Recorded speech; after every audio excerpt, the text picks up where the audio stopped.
Good morning friends.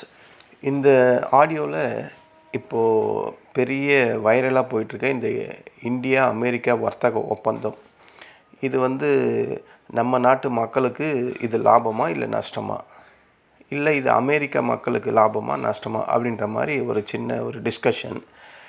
இந்த ஒப்பந்தம் சாதாரண மக்களை எப்படி பாதிக்கும், நம்ம இந்தியாவில் இருக்கிற மக்களை அப்படின்ற மாதிரி எனக்கு தெரிஞ்ச சில நாலேஜை வச்சியும் இப்போ நடக்கிற இந்த நிகழ்ச்சிகளெல்லாம் வச்சு பார்க்கும்போது, இப்போ இருக்கிற இந்த அமெரிக்க அதிபரோட மனநிலைமையை வச்சு பார்க்கும்போது, இது எப்படி போகும், இதனால் என்ன பாதிப்பெல்லாம் கிடைக்கும் அப்படின்ற மாதிரி நான் திங்க் பண்ணிவிட்டு எனக்கு தெரிஞ்ச எக்ஸ்பீரியன்ஸை வச்சு தான் இந்த ஆடியோவை நான் ரெடி பண்ணுறேன். இதில் நல்லதா கெட்டதா அப்படின்றத நம்ம போக போக பார்க்கலாம். வர்த்தக ஒப்பந்தம்னா அப்படின்னா என்னது? இந்தியா அமெரிக்காவுக்கு சில பொருட்களை எளிதாக விற்கும், அமெரிக்கா இந்தியாவுக்கு சில பொருட்களை குறைஞ்ச வரியில் விற்கும். ரெண்டு நாடுகளுக்கும் இடையே வர்த்தக தடை பெரிய அளவில் குறையும். இதுதான், அதாவது பிஸ்னஸ் ஈஸியாக பண்ணலாம், மணி ஃப்ளோ ஃபாஸ்ட்டாக இருக்கும். இதோட தீம் இதுதான். அப்போது இதில் இந்திய மக்களுக்கு என்னென்ன நன்மைலாம் இருக்குது? இப்போ இந்தியா யூஎஸ் ட்ரேட் டீல் 50லேருந்து 25% நீக்கிட்டாங்க. அப்புறம் மீதி இருக்கிற அந்த 25ல் 18% தான் இனிமேல் ட்ரேட் டீல் வரி அப்படின்னு சொல்லிட்டாங்க. அப்போது இதில் இந்திய மக்களுக்கு என்ன மாதிரி நன்மைகள் இருக்கும்னு கேட்டால், யூஎஸ் கம்பெனியெல்லாம் இந்தியாவில் பெரிய லெவலில் வர்றதுக்கு வாய்ப்பு இருக்குது. ஐடி, சாஃப்ட்வேர், மேனுஃபேக்சரிங், ஃபார்மா போன்ற துறைகளில் யூஎஸ் கம்பெனியெல்லாம் கண்டிப்பாக இன்வெஸ்ட்மெண்ட் பண்ண வருவாங்க. இது ஒரு நன்மை. அப்போ இந்த நன்மையால் இந்திய மக்களுக்கு என்ன கிடைக்கும்? புதுசாக ஃப்ரெஷர்ஸ்க்கு ஜாப்ஸ் அதிகமாக கிடைக்கும். ஏற்கனவே எக்ஸ்பீரியன்ஸாக இருக்க ஸ்கில்டு ஒர்க்கருக்கு நல்ல சேலரி கிடைக்கும், ஐடியில், ஃபார்மாவில், மேனுஃபேக்சரிங்கில், சாஃப்ட்வேர்லலாம். அப்புறம் சிட்டியில் எம்ப்ளாய்மெண்ட் நல்லபடியாக க்ரோத் ஆகும், இன்க்ரீஸ் ஆகும். இது ஒரு நல்ல நன்மை இந்திய மக்களுக்கு. ரெண்டாவது நன்மை என்னன்னா, எக்ஸ்போர்ட் இன்க்ரீஸ் ஆகும், அதிகரிக்கும். இந்தியாவில் எக்ஸ்போர்ட் செய்கிற முக்கிய பொருள்லாம் எது? மருந்து, IT service, textile, garments, engineering product. இந்த 4 விதமான பெரிய செக்டார்ஸ் எல்லாம் பெரிய லெவலில் எக்ஸ்போர்ட் இன்க்ரீஸ் ஆகும். அப்படி எக்ஸ்போர்ட் இன்க்ரீஸ் ஆச்சுன்னா என்ன ஆகும்? அந்த கம்பெனியோட ப்ராஃபிட் பெரிய லெவலில் ஜென்ரேட் ஆகும், சேலரி நல்லா க்ரோத் ஆகும், எக்கனாமி ஸ்ட்ராங்காக இருக்கும், இந்தியன் எக்கனாமி ஸ்ட்ராங்காக இருக்கும். இது ரெண்டாவது பாயிண்ட்டு. மூணாவது பாயிண்ட்டு, டாலர் இன்ஃப்ளோ அதிகமாக இருக்கும். அமெரிக்கா டாலர் பணம் வர்றது இந்தியாவில் அதிகமாக இருக்கும். அதனால் அமெரிக்கா டாலர் இந்தியாவுக்குள்ளே வர்றதுனால என்ன ஆகும்னா, நம்மளோட ருப்பி இன்னும் ஸ்ட்ராங்காக ஆகும். அப்போது இன்ஃப்ளேஷன் கண்ட்ரோலில் வரும். அப்போ கவர்மெண்ட் ரெவென்யூ இன்க்ரீஸ் ஆகும். இந்த மாதிரியான நன்மைகளும் அதிகப்படியாக ஏற்படுறதுக்கான வாய்ப்பு இருக்குது. நாலாவது நன்மை என்னன்னு கேட்டால், டெக்னாலஜி அண்டு நாலேஜ் ட்ரான்ஸ்ஃபர். இது கண்டிப்பாக நடக்கும் அமெரிக்காவுக்கும் இந்தியாவுக்கும். யூஎஸில் இருக்கக்கூடிய அட்வான்ஸ் டெக்னாலஜி, என்னென்ன டெக்னாலஜி இருக்கோ அது இந்தியா உள்ளே வர்றதுக்கு வாய்ப்பு அதிகம். ஏஐயில் என்ன விதமான புதுவிதமான டெக்னாலஜி இருக்கோ அதுவும் நம்ம இந்தியா உள்ளே வர்றதுக்கு வாய்ப்பு அதிகம். மெடிக்கல் ரிசர்ச், மெடிக்கலில் என்னென்ன புதுவிதமான ரிசர்ச்சஸ் இருக்கோ, இம்ப்ளிமெண்டேஷன் இருக்கோ, மருந்து யூசேஜோட அந்த ரெமிடிஸ் ப்ரிப்பரேஷன் இருக்கோ, எல்லாம் இந்தியாவுக்கு வரத்துக்கான வாய்ப்புகள் அதிகம். இதனால் இந்தியாவோட கம்பெனிஸ் பெரிய உலகத்தரம் வாய்ந்த அமெரிக்காவுக்கு ஈக்குவலாக இந்த மெடிக்கல் ஸ்ட்ரக்சர்ஸு, இந்த ஏஐ டெக்னாலஜி, இந்த சாஃப்ட்வேர் டெக்னாலஜி, இந்த ஃபார்மசி, இதெல்லாம் அமெரிக்கா அதாவது குளோபல் லெவலுக்கு ஈக்குவலாக போகிற ரேஞ்சுக்கு போகிறதுக்கான வாய்ப்புகள் அதிகம்.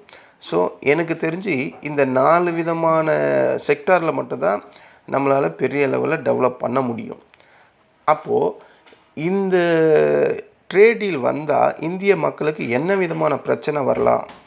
பெரிய லெவலில் இருக்கிற ஜனங்களுக்கு அதாவது பெரிய பெரிய கம்பெனிக்கு, பெரிய முதலீட்டாளர்களுக்கு, பணக்காரர்களுக்கு, செல்வந்தர்களுக்கு அவங்களுக்கு எந்த பிரச்சனையுமே வராது. எந்த மக்களுக்கு, இந்திய மக்களுக்கு இது தீமையாக இருக்குன்னு கேட்டால், சின்ன சின்ன பிஸ்னஸ் பண்ணுறாங்க பார்த்தீங்களா, ஸ்மால் பிஸ்னஸ். யூஎஸ்லேருந்து எல்லா பொருளும் நம்ம வரி இல்லாமல் தான் வாங்க போகிறோம். அப்போது அது வெரி வெரி சீப் ப்ராடக்ட்டு, ஓகேங்களா?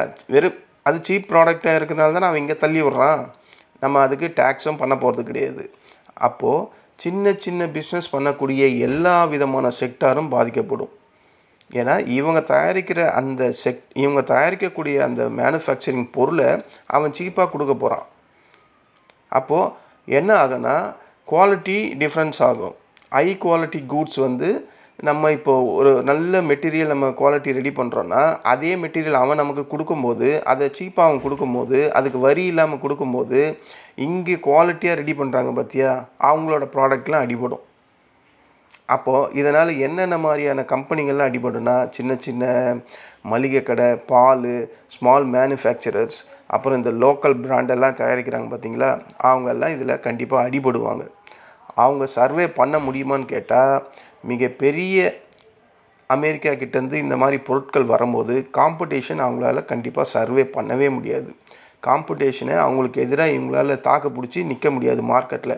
அதனால் போக போக நாளடைவில் அவங்க பாதிக்கப்படலாம். எக்கனாமிக்ஸில், பொருளாதாரத்தில் பெரிய லெவலில் பாதிக்கப்படலாம், அழிஞ்சியே கூட போகலாம். இது என்னுடைய தாட்ஸ். ரெண்டாவது, விவசாயிகளோட பிரச்சனை. யூஎஸ் அக்ரிகல்ச்சர் ஹைலி மிஷினைஸ் பண்ணது அங்கே. அப்போது அங்கேருந்து அவன் விவசாய பொருளெல்லாம் நமக்கு கொடுக்குறான்னா நம்ம அவங்ககிட்டேருந்து வாங்கிறதுக்கு வரியே கிடையாது. அப்போது என்னென்ன பொருள் அவன் நம்ம அவங்ககிட்டேருந்து வாங்க போகிறோம்? கோதுமை கண்டிப்பாக சீப்பான ப்ரைஸில் வாங்க போகிறோம். அப்புறம் அந்த தானிய வகைகள், அப்புறம் பால் பொருட்கள், இந்த 3 தான் மெயினாக ஃபோக்கஸ் பண்ணுறாங்க. அப்போ இந்த 3மே இந்தியாவில் செய்யலையா, இந்தியாவில் கிடைக்கலையா அப்படின்னு கேட்டால் இதெல்லாம் இந்தியாவில் ஆல்ரெடி நடந்துக்கிட்டு தான் இருக்குது. அப்போது அவங்ககிட்டேருந்து அவ்வளோ சீப்பாக வரும்போது இங்கே இருக்கக்கூடிய இந்திய ஃபார்மருக்கு கண்டிப்பாக அது பெரிய தலைவலியாக தான் முடியும். அவங்களுக்கு கரெக்டான விலை கிடைக்காது, ப்ரைஸ் பெரிய லெவலில் ட்ராப் ஆகிறதுக்கான வாய்ப்பு இருக்குது. இதனால் டோட்டலாக விவசாயிகளோட இன்கம் வந்து டோட்டலாக லாஸ் ஆகிறதுக்கான வாய்ப்பு இருக்குது. இதுதான் பெரிய பிரச்சனை. இங்கே இருக்கிற விவசாயிகளுக்கு வரக்கூடிய பெரிய பிரச்சனை இது ஒன்று தான். இதுக்கு முன்னாடி சொன்ன அந்த ஸ்மால் பிஸ்னஸ் கூட ஓரளவுக்கு மக்கள் அந்த வேலையில்னா கூட வேறு வேலை போயிடலாம். ஆனால் பர்மனெண்ட்டாக காலங்காலமாக விவசாயம் பண்ணுற ஜனங்களுக்கு மிகப்பெரிய தொல்லையாக இந்த ட்ரேட் டீல் வர்றதுக்கு வாய்ப்பு இருக்குது. 3வது பிரச்சனை, ஃபாரின் கம்பெனி வந்து இந்தியாவில் ரொம்ப டாமினேட் பண்ணுறதுக்கான வாய்ப்புகள் அதிகம். பெரிய பெரிய யூஎஸ் கம்பெனி எது? அமேசானு, வால்மார்ட்டு, கூகுளு, இவங்கெல்லாம் இந்தியாவில் வந்துட்டா அப்போ இங்கே இருக்கிற மார்க்கெட்டை பெரிய லெவலில் அவங்க வந்து டாமினேட் பண்ண ஆரம்பிச்சிருவாங்க. அப்படி டாமினேட் பண்ண ஆரம்பித்தா இங்கே இருக்கக்கூடிய இந்தியன் கம்பெனி எல்லாம் அவங்களுக்கு ஈக்குவலாக சர்வைவல் பண்ணுறது பெரிய டஃப்பாக இருக்கும், முடியவே முடியாது.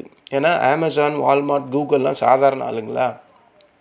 இங்கே இருக்கிற நம்ம அவங்களுக்கு ஈக்குவலாக இங்கே யாரை ஒரே 2-3 பேரை சொல்லலாம். நம்ம அம்பானியை சொல்லலாம், அதானியை சொல்லலாம், இன்னும் 2-3 பேர் இருக்காங்க. இவங்கெல்லாம் அவங்க கூட டஃப்பாக காம்படிட் பண்ண முடியுமா அப்படின்னு கேட்டால் இல்லை. இவங்களுக்கு கீழே இருக்கக்கூடிய அடுத்த நடுத்தரமான கம்பெனியெல்லாம் இவங்களுக்கு ஈக்குவலாக டஃப்பாக கொடுக்க முடியுமா? அமேசான், வால்மார்ட், கூகுள் போன்ற கம்பெனிக்கு ஆப்போசிட்டானா அது சான்ஸே இல்லை. அவங்களால சர்வே பண்ணவே முடியாது. சர்வே பண்ணுறதுன்னா 1 வருஷம் 2 வருஷம் தாக்கு பிடிக்கலாமே கண்டி 5 வருஷம் 10 வருஷம் அந்த டியூரேஷன் எக்ஸ்டெண்ட் ஆகும்போது கண்டிப்பாக இந்த இடத்துல ஃபாரினோட டாமினேஷன் இந்தியாவில் அதிகமாக வர ஆரம்பிச்சிடும். இது 3வது தீமை. 4வது, எக்கனாமி டிபெண்டன்சி. ஒரு கண்ட்ரி மேலே நம்ம அதிகப்படியான ஈடுபாடு, ஒரு கம்பெனியே சார்ந்து அவங்களையே நம்பி, நல்லது கெட்டது எது இருந்தாலும் அவங்களையே நம்பி ஒரு ட்ரேடிங் டீல் போடுறது வந்து என்னை பொறுத்தவரையும் நல்லது கிடையாது. இது நம்ம லைஃப்பில் பல தடவை பார்த்துருக்கோம். நம்ம ஒவ்வொரு ஃபேமிலிலையும் இந்த மாதிரி நடக்கும். குடும்பத்துக்குள்ளே பிரச்சனை வர்றதுக்கு முக்கியமான காரணமே இந்த எக்கனாமி டிபெண்டன்சி தான். ஒருத்தரையே சார்ந்து ஒரு குடும்பம் போய்கிட்டே இருக்கும்போது அதில் வரக்கூடிய பிரச்சனை நாளைக்கு 2 கண்ட்ரிக்குள்ளே வர்றதுக்கான வாய்ப்புகள் அதிகம். என்னென்ன வரும்? சப்போஸ் இந்த ட்ரம்ப்பு இப்போ இப்படி பேசுகிறாரு, அவர் ஒவ்வொரு நாளைக்கு ஒவ்வொரு வாட்டி விதவிதமாக பேசக்கூடிய ஆள். அவரோட மைண்ட் செட்டில் அவர் ஒரு பக்கா பிஸ்னஸ் மேனு. அது அவரோட ஒவ்வொரு வார்த்தையிலையும், ஒவ்வொரு டீல்லையும், ஒவ்வொரு மூமெண்ட்லேயும் அது தெரியுது. ஓகேங்களா? இன்றைக்கி ஒன்று பேசிட்டு நாளைக்கு ஒன்று இல்லைன்ற பேசக்கூடிய ஒரு தைரியமான, அதாவது வாழ்க்கையே ஒரு பொய்யா மேனிப்புலேட் பண்ணிக்கிட்டே இருக்கக்கூடிய ஒரு மனுஷன். அப்போது இந்த யூஎஸை நம்பி நம்ம இவ்வளோ பெரிய டீல் பண்ணால் நாளைக்கு இந்த பாலிசி செல்லாது, இந்த பாலிசியை நான் கேன்சல் பண்ணுறேன்னு ட்ரம்ப்பு சொல்லுவார். அது வர்றதுக்கான வாய்ப்புகள்லாம் அதிகம். அப்படி சொல்கிறாரு. இல்லை, இந்த பாலிசி நான் டோட்டலாக கேன்சல் பண்ணுறேன், உங்கள் மேலே மறுபடியும் நான் சாங்ஷன் போடுறேன், ட்ரேடை நான் ஸ்டாப் பண்ணுறேன் அப்படின்னு சொன்னால் அப்போது இந்தியாவோட எக்கனாமி என்ன ஆகும்? இவர் சொல்லக்கூடிய ஆள் தான். நமக்கு கண்டிப்பாக தெரியும், இந்த 1.5 வருஷத்தில் ட்ரம்ப்பு இந்தியாவுக்கு எதிராக சொன்னது எல்லாமே வந்து அதிகப்படியாக அகைன்ஸ்டாக தான் பேசியிருக்காரு கண்டி. இது இப்போ திடீர்னு இவர் இந்த ஒப்பந்தத்துக்கு ஒத்துக்க காரணம் என்னென்னா, நம்ம யூரோப் யூனியனில் ஒரு அக்ரிமெண்ட் போட்டோம். அதாவது 0% அப்படின்ட்டு அதாவது 0% வர்த்தகம். அது அவர் கண்ணில் உறுத்திக்கிட்டே இருக்குது. இதனால் நம்மளோட எக்கனாமி அடி வாங்கும் அப்படின்ற மாதிரி அவர் ஃபீல் பண்ண ஆரம்பிச்சிட்டார். அவர் ஃபீல் பண்ணியிருக்க மாட்டார், அவருக்கு இதை பற்றியெல்லாம் ஒன்றும் தெரியாது. அவர் கூட இருக்காங்க பார்த்தீங்களா, பெரிய பெரிய ஆளுங்க, இந்த எக்கனாமிஸ்டெல்லாம், அவங்க சொல்லியிருப்பாங்க. அதனால் மனுஷன் திடீர்னு தடபுடலாக வந்து நைட்டோட நைட்டாக சொல்லிட்டார். நம்ம இந்தியன்ஸும் இப்போது இதுக்கு அக்ரிமெண்ட்டில் சைன் பண்ணாங்களான்னு தெரியல. இது ஜஸ்ட் ஒரு ட்விட்டர், ஒரு அறிக்கை தான். இதை இந்தியா என்ன பண்ணிச்சுன்னா நமக்கு அடுத்த லெவல்லாம் தெரியல. நமக்கு எப்போ தெரியும்னா, கையெழுத்து போட்டு ஒரு 2-3 வருஷம் அவங்க பொருளெல்லாம் வந்ததுக்கப்புறம் தான் நமக்கு தெரியும். அது வரையும் நமக்கும் தெரியாது. ஏன்னா நம்ம கவர்மெண்ட் நம்மளை அந்த அளவுக்கு தான் மெயின்டைன் பண்ணோம். சரி, இந்தியா மக்களுக்கு மட்டும்தான் நன்மை தீமை இருக்கான்னு கேட்டால், அமெரிக்கா மக்களுக்கும் இதில் இருக்கக்கூடிய நன்மை தீமைகளை பார்க்கலாம். அதாவது ஹியூஜ் இந்தியன் மார்க்கெட் வந்து ஒரு கண்ட்ரிக்கு கிடைக்கிது. 140 கோடி ஜனம், மிகப்பெரிய சந்தை. உலகத்தில் 2வது பெரிய சந்தை நம்மளது தான். ஃபஸ்ட்டு சைனா, 2வது நம்ம. அப்போ இந்த 140 கோடி மக்கள் இருக்கிற இடத்துல ஒரு யூஎஸ் கம்பெனிக்கு என்ன கிடைக்கும்னா, மாசிவான கஸ்டமர்ஸ் கிடைப்பாங்க. லாங் டேர்ம் வந்து ப்ராஃபிட்டபிளான வாய்ப்புகள் அதிகம். யாருக்கு? யூஎஸ் மக்களுக்கு. அதாவது எந்தெந்த கம்பெனி உள்ளே வருதோ, அவங்களோட ப்ராடக்ட் வருதோ, அவங்களுக்கு ஒரு அதாவது வாழ்க்கையிலே இவ்வளோ பெரிய கஸ்டமர்ஸ்லாம் கிடைக்கவே மாட்டாங்க. 140 கோடிங்க. ஒரு கோடி 2 கோடி இல்லை, 2வது உலகத்திலே பெரிய மக்கள் தொகை உள்ளது நம்மளுது. சைனா ஃபஸ்ட்டு, நம்ம செகண்டு. அப்போது நம்மளை அவங்க ஃபோக்கஸ் பண்ணுறாங்க. அப்போ அவங்க ஃபோக்கஸ் பண்ணுறது எது? எல்லாமே வந்து லாங் டேர்ம் ப்ராஃபிட் தான். அது யூஎஸ் மக்களுக்கு ஒரு நன்மை தான். 2வது, இந்தியாவில் வந்து சீப்பான லேபர்ஸ் அண்ட் சர்வீஸ். நம்ம இந்தியாவை தவிர சொல்கிற வேலைக்கெல்லாம் மண்டையை ஆட்டிட்டு கூலி வாங்குகிற ஆள் உலகத்தில் எங்கேயுமே கிடையாது யூஎஸ்க்கு. ஏன்னா ரொம்ப சீப்பான வேலை. நானே அப்படி தான் பண்ணிக்கிட்டு இருக்கேன். நானே ஐடி ஃபீல்டில் தான் இருக்கேன். நான் அவங்களோட ஒர்க்கை தான் நான் பண்ணிக்கிட்டு இருக்கேன். அது நானே ஒத்துக்கிறேன். ஸோ இன்னும் இப்போ இந்த ட்ரேட் டீல் பண்ணதுனால என்ன ஆகும்னா, இன்னும் அதிகப்படியான சீப்பரான லேபர்ஸ் எல்லாம் அவங்களுக்கு கிடைப்பாங்க. சர்வீசஸும் ஈஸியாக நடக்கும். அப்போ இந்த மாதிரி சர்வீசஸும் சீப்பான லேபரும் கிடைச்சா அவங்களுக்கு என்ன ஆகும்? சாஃப்ட்வேர் வந்து பெரிய லெவலில் டெவலப் பண்ணுவாங்க. அதை பெரிய லெவலில் இம்ப்ளிமெண்ட்டும் பண்ணுவாங்க. கஸ்டமர் சப்போர்ட்டு அதிகப்படியாக அவங்க பண்ணிக்கிட்டு இருப்பாங்க. கம்பெனியோட இதுக்கு ஃபோக்கஸ் என்னென்னா, மறுபடியும் அதில் ஃபினான்ஸ் தான் வரும். கம்பெனியோட எக்ஸ்பென்சிவ் கண்டிப்பாக குறையும். ஏன்னா அமெரிக்க மக்களையே அமெரிக்காவில் வேலைக்கு வச்சா அவன் அதிகப்படியான சேலரி கேட்பான். இதுவே இந்தியாவில் இருக்கிற மக்களை வச்சா அவங்களுக்கு எக்ஸ்பென்சிவ் சேலரி அந்த அளவுக்குலாம் கொடுக்க மாட்டான். அப்போ அவங்களுக்கான அந்த ப்ராஃபிட் அந்த இடத்துல வந்துடுது. அப்போது அவங்களோட ப்ராஃபிட் மார்ஜின் என்ன ஆகும்னா இன்க்ரீஸ் ஆகும். இது அவங்களுக்கு கிடைக்கக்கூடிய ஒரு நன்மை. 3வது நன்மை மேனுஃபேக்சரிங் அண்ட் சப்போர்ட்டு. யூஎஸ் கம்பெனியில் இந்தியாவில் வந்து ஃபேக்ட்ரியை ஸ்டார்ட் பண்ணுறாங்கன்னு வைங்க. அப்போது சைனாவை தான் அதிகப்படியாக டிபெண்டன்சி அதாவது அவங்க சார்ந்து இருந்தாங்க யூஎஸ். இப்போது டோட்டலாக என்ன பண்ணுவாங்கன்னா, சைனாவிலேருந்து வெளியே வந்து இந்தியாவுக்குள்ளே சப்ளை செயினை சேஃபாக, ஈஸியாக, குறைஞ்ச விலையில், நல்ல சர்வீஸோடு செய்ய ஆரம்பிச்சிருவாங்க. அப்போது மேனுஃபேக்சரிங் சப்போர்ட்டு பெரிய லெவலில் அவங்களுக்கு கிடைக்கக்கூடிய சந்தையாக இந்தியா மாறிடும். 4வது வந்து நல்ல ஸ்ட்ராட்டஜிக் பார்ட்னர்ஷிப் இந்தியா மூலியமாக அவங்களுக்கு கிடைக்கும். இந்தியா வந்து ஒரு வளரும் கண்ட்ரி, வளரும் நாடு. ஸோ அந்த நாட்டுக்கூட நம்ம இந்த மாதிரி ட்ரேட் டீல் பண்ணால் இவங்களோட ஸ்ட்ராட்டஜி என்னென்ன சம்மந்தமான ஸ்ட்ராட்டஜி, டிஃபென்ஸில், டெக்னாலஜியில், இன்னும் அதர் ப்ராடக்டில், ஏரோநாட்டிக்ஸில், இந்த வானவியல் சம்மந்தமான இந்த மாதிரி இதுலலாம் ஸ்ட்ராட்டஜி வந்து பார்ட்னர்ஷிப் கிடைக்கும்.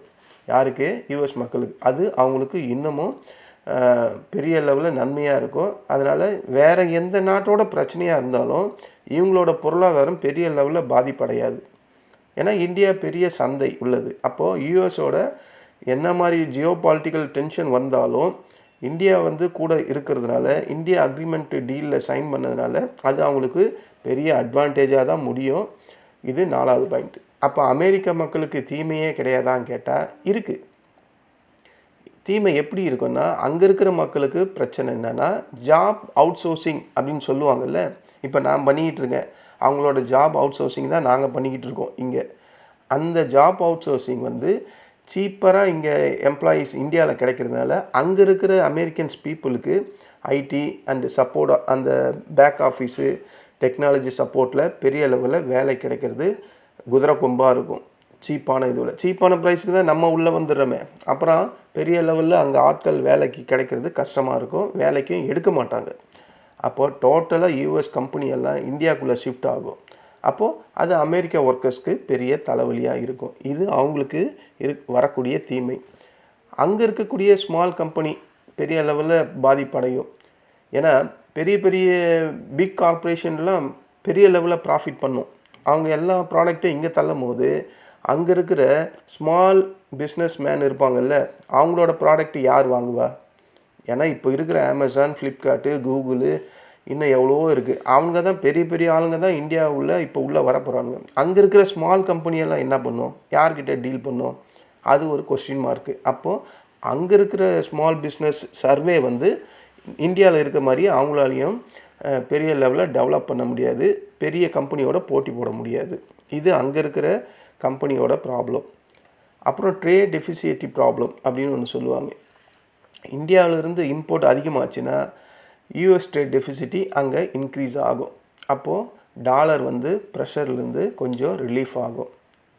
கரெக்டு தானே? அப்போ டாலரோட மதிப்பு அவங்களுக்கு இன்னும் இன்க்ரீஸ் ஆகும். அப்போ டாலர் இன்னும் ஸ்ட்ராங்காக ப்ரெஷர்லேருந்து குறைய ஆரம்பிச்சதுன்னா டாலர் நல்ல டெவலப் ஆகும், கோல்டு வேல்யூ குறைய ஆரம்பிச்சிடும். அப்புறம் பொலிட்டிக்கல் பேக் ஸ்லாஷ் அப்படின்னு சொல்லுவாங்க. அதாவது ஜாப் கோயிங் டு இந்தியா அப்படி ஒரு ஜாபு அமெரிக்காலேருந்து இந்தியாவுக்கு போச்சுன்னா அங்கே இருக்கிற பீப்புளுக்கு என்ன ஆகும்? அது கோபத்தை உண்டு பண்ணும். அப்புறம் எலெக்ஷன்ஸ் வரும்போது பெரிய லெவலில் கலவரம் ஆகிறதுக்கான வாய்ப்பு இருக்கும். இதெல்லாம் அங்கே இருக்கிற மக்களுக்கு கிடைக்கக்கூடிய தீமைகள். இப்போ காமனாக பீப்புளுக்கு என்ன எஃபெக்ட்டு?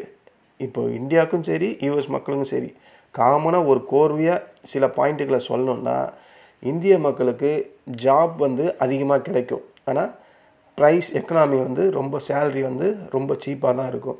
டெக்னாலஜி அண்ட் அதர் சம்மந்தமான medical, IT, softwares, research and medical implementation இதிலெல்லாம் அதிகப்படியான டெக்னாலஜி அறிவு இதெல்லாம் அவங்க கம்பெனியெல்லாம் இங்கே வர்றதுனால நம்மளும் உலகத்தரத்துக்கு ஏற்ற மாதிரி அந்த டெக்னாலஜிலாம் அப்சர்வ் பண்ணி நம்மளாலையும் பெரிய லெவலில் டெவலப் பண்ண முடியும். ஆனால் நமக்கு இருக்கிற ஒரு பாதிப்பு நான் சொன்ன மாதிரி அந்த விவசாயிகளுக்கும் சின்ன சின்ன பிஸ்னஸ் பண்ணுறவங்களுக்கும் வாழ்க்கை கண்டிப்பாக பெரிய பிரச்சனையாக முடியும்.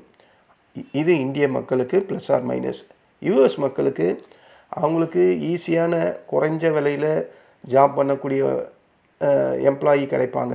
ஸ்ட்ராங் கம்பெனி அவங்கக்கிட்ட டெவலப் ஆகிட்டே இருக்கும். ஏன்னா ஒவ்வொரு கம்பெனிலையும் புதுசான எம்ப்ளாயியை சீப்பர் ரேட்டுக்கு எடுத்தால் அவங்களோட ஃபினான்ஸ் பெரிய லெவலில் டெவலப் ஆகும். இன்னும் அவங்க அதிகப்படியான கன்ஸ்ட்ரக்ஷன் அண்டு இது சம்மந்தமான பெரிய லெவலில் பிஸ்னஸை டெவலப் பண்ணலாம். என்ன ஒன்று, அங்கே இருக்கிற மக்களுக்கு என்ன பிரச்சனை வரும்னா அவங்களுக்கு ஜாப் செக்யூரிட்டி கண்டிப்பாக இருக்காது. அது ஒரு பெரிய இஷ்யூவாக தான் இருக்கும். ஸோ இதுதான் ஃப்ரெண்ட்ஸ், இந்தியா அண்டு யூஎஸ் ட்ரேடால் யூஎஸ் ட்ரேட் டீல் செஞ்சிட்டாங்கன்னா நம்ம மக்களுக்கும் யூஎஸில் இருக்கிற மக்களுக்கும் ஏற்படக்கூடிய நன்மைகள் தீமைகள் ரெண்டு பக்கமும் பார்த்தா எக்கனாமி க்ரோத்தாக இருக்கும். அதில் எந்த சந்தேகமும் கிடையாது. நம்ம இந்தியாவுக்கும் எக்கனாமி நல்ல க்ரோத்தாக தான் இருக்கும், யூஎஸ்க்கும் நல்ல க்ரோத்தாக இருக்கும். ஆனால் ஒரு நாட்டையே நம்பி அவங்களே நம்பி டிபெண்டன்சி பண்ணிக்கிட்டு இருந்தோம்னா அது நாளைக்கு ட்ரம்ப் மாதிரி ஆளுங்க பிரசிடெண்ட்டாக இருக்கிற வரையும் அது நிலையாக இருக்குமான்னு கேட்டால் அங்கே தான் இருக்குது ரிஸ்க்கு. ஸோ ரெண்டு கண்ட்ரிக்குமே இன்ஈக்குவாலிட்டி ரிஸ்க்கு வர்றதுக்கு வாய்ப்பு இருக்குது. இந்தியாவால் கண்டிப்பாக வராது, யூஎஸால் வரும். இந்த யூஎஸால் வர பிரச்சனையை தான் ஒவ்வொரு வாட்டியும் நம்ம ஃபேஸ் பண்ணிக்கிட்டு இருக்கிறது. ஸோ இதுதான் நான் சொல்ல வந்தது. இப்போ இந்த ட்ரேட் டீல் இந்தியாவுக்கு நல்லதா கெட்டதா அப்படின்றது நான் உங்ககிட்டயே கேட்குறேன். உங்கள் ஒப்பீனியனை கமெண்டில் சொல்லுங்கள். இந்த இந்த ஆடியோ உங்களுக்கு பிடிச்சிருந்தா என்னுடைய சேனலை லைக் பண்ணுங்கள், ஷேர் பண்ணுங்கள், சப்ஸ்கிரைப் பண்ணுங்கள். உங்கள் ஃப்ரெண்ட்ஸ் அண்ட் ரிலேட்டிவ்க்கு ஃபார்வர்ட் பண்ணி அவங்களையும் சப்ஸ்கிரைப் பண்ண சொல்லுங்கள். நன்றி, வணக்கம்.